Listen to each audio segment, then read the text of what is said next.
Hi hello नमस्कार पहलाग प्रणाम। मैं हूं प्रहलाद तड़ियाल और आज बात करते हैं चुनाव आचार संहिता की। Code of conduct COC।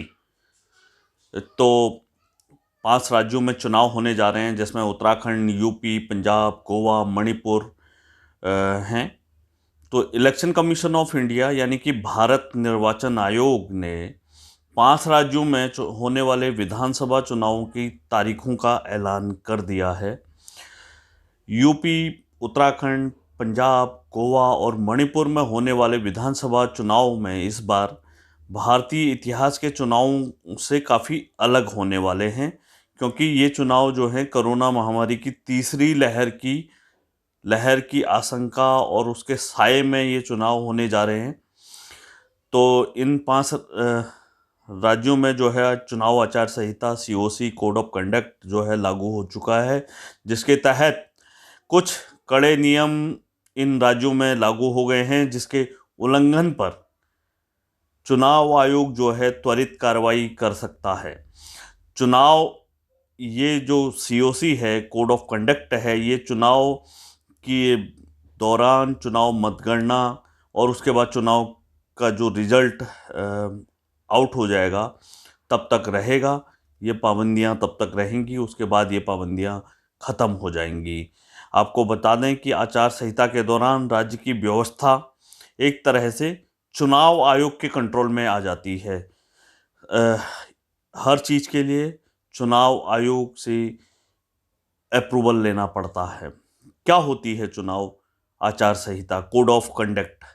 आपको बता दें कि देश में स्वतंत्र और निष्पक्ष चुनाव कराने के लिए जो व्यवस्था चुनावी राज्यों में लागू की जाती है उसे आचार संहिता कहते हैं।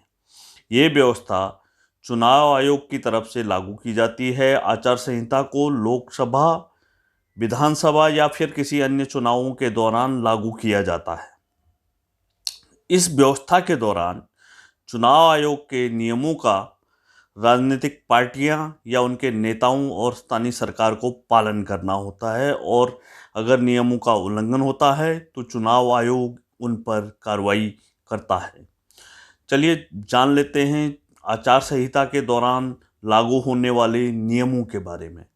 आचार संहिता के दौरान किसी भी राजनीतिक दल या फिर उसके उम्मीदवार, उसके नेता को किसी भी ऐसी गतिविधि में शामिल नहीं होना चाहिए जिससे मौजूदा मतभेदों को बढ़ावा मिले या आपसी नफरत पैदा हो।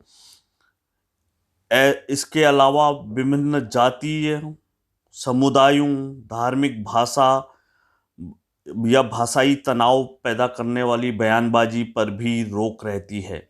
आचार संहिता के दौरान सार्वजनिक धन का इस्तेमाल कोई राजनीतिक दल या उसका नेता नहीं कर सकता है। कोई नेता या उम्मीदवार वोट हासिल करने के लिए किसी जाति, धर्म के नाम पर वोट नहीं मांग सकता है। मस्जिदों, मंदिरों, गिरजाघरों या अन्य पूजा स्थलों को चुनाव प्रचार के लिए इस्तेमाल नहीं किया जा सकता है।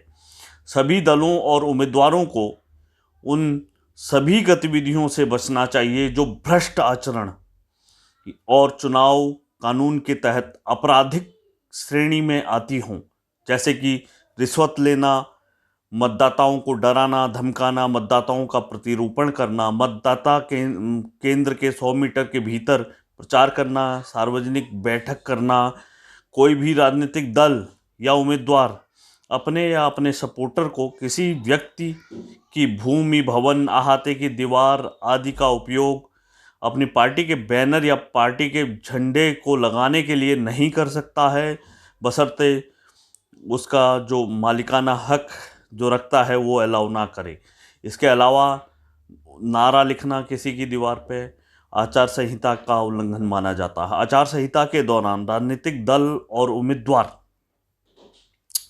को यह सुनिश्चित करना होता है कि उसके समर्थक अन्य दलों द्वारा की जा रही सभाओं, जुलूसों में बाधा उत्पन्न ना करें या उन्हें भंग ना करें। आचार संहिता के दौरान सरकारी गाड़ी, सरकारी विमान, सरकारी बंगले का इस्तेमाल प्रचार के लिए नहीं किया जा सकता है। आचार संहिता के दौरान राज्य में जिस पार्टी की भी सरकार हो वो किसी भी तरह की सरकारी घोषणाओं का, किसी परियोजना का लोकार्पण और शिलान्यास नहीं कर सकता है। पार्टी का उम्मीदवार किसी भी प्रस्तावित बैठक के स्थान और समय के बारे में स्थानीय पुलिस अधिकारियों को समय पर सूचित करेगा या फिर पुलिस से अनुमति लेगा, ताकि पुलिस को यातायात को नियंत्रित करने और शांति व्यवस्था को बनाए रखने के लिए आवश्यक व्यवस्था करने का टाइम मिल सके, वो उसमें सक्षम हो। आचार संहिता के दौरान किसी प्रस्तावित बैठक के संबंध में लाउड स्पीकरों या किसी अन्य सुविधा के उपयोग की अनुमति का लाइसेंस चुनाव आयोग से प्राप्त किया जा सकता है और ऐसा करना होता है। धन्यवाद, थैंक यू।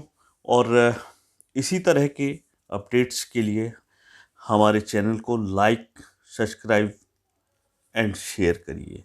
धन्यवाद, थैंक यू, नमस्कार।